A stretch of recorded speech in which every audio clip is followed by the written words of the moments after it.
In 1996, the original Happy Gilmore hit theaters, directed by Dennis Dugan. I love this movie. It's a timeless classic that is just as funny today as it was 30 years ago. Happy Gilmore follows Happy, a disgruntled hockey player with anger issues whose grandma's house just got repossessed by the IRS. But she's an old lady. I mean, look at her. She's old.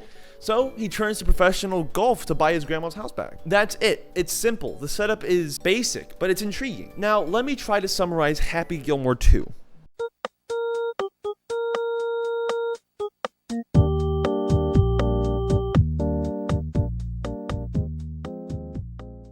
After the original, Happy murders his wife, making him swear off the game of golf forever. He also has children now that are just as reckless and degenerate as he was. His daughter is really good at spinning and has the opportunity to go to a ballet school in Paris. The only problem is Happy is broke now after spending all of his money on alcohol. That's right, Happy is now an alcoholic. So he gets the money the only way he knows how. Murder.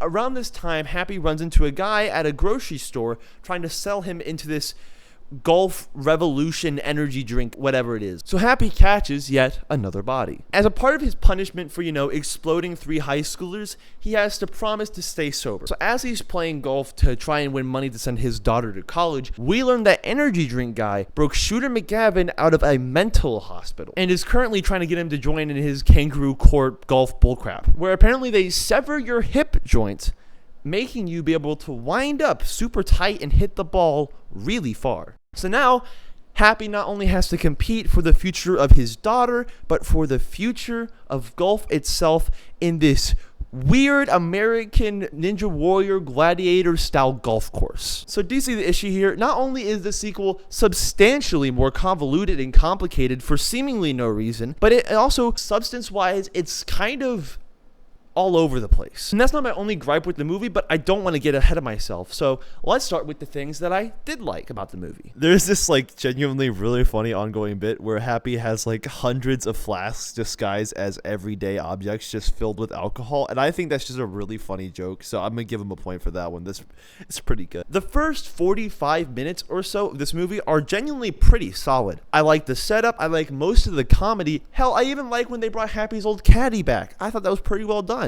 But about an hour in, we get a 5-minute sequence where Happy and Shooter are fighting in front of the grave of Happy's old wife. And as they're fighting, they roll over to show the grave of Bob Barker. Now that's some very obvious bait to make the audience go, oh yeah, I remember that person from the first movie. But this happens not once, not twice, but 5 more times in this scene. This is the moment the movie lost me. If they think I'm going to lose interest so easily that they need to shove references to the first movie down my throat hand over fist, then what's the point of even making the sequel? You don't need to reference the old movie every 30 seconds. All that does is make me wish I was watching that movie instead. Just realized that I only gave one example of this movie calling back to the first one, and since this whole video is kind of about how creatively bankrupt Happy Gilmore 2 is, I feel like it's kind of probably a good idea to give some more examples. So for one, the character Eminem plays is the son of a character in the first movie who would just yell jackass whenever Happy Gilmore was about to swing. Eminem plays the exact same character for the most part, just Eminem for some reason. Tubbs also has a son who, also has a wooden hand for some reason. Again, does not make sense in the story. But then also the friendly giant character, I don't remember his name, but he was just this big guy who was in the crowd. He was really cool. I loved him personally in the first movie. He also has a son now, and that guy is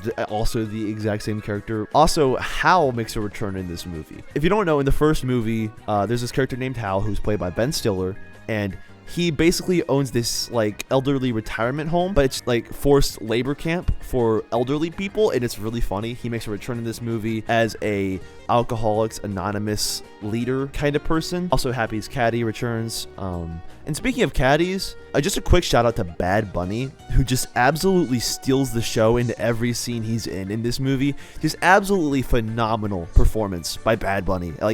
No complaints, 10 out of 10 stars. Good job, Bad Bunny. It's like the people who made this movie only saw the original one time, and all they took from it was the crude humor, the recognizable characters, and the celebrity cameos, I guess. And on the note of celebrity cameos, there are so many in this movie. Eric Andre, Post Malone, Guy Fieri, several celebrity golfers, and is that Eminem?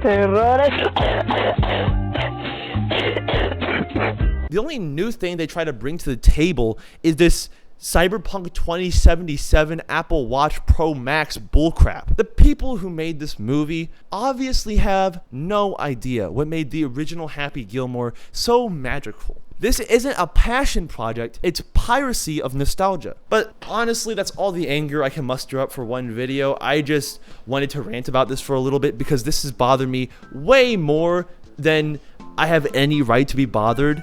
But that's about it. See ya.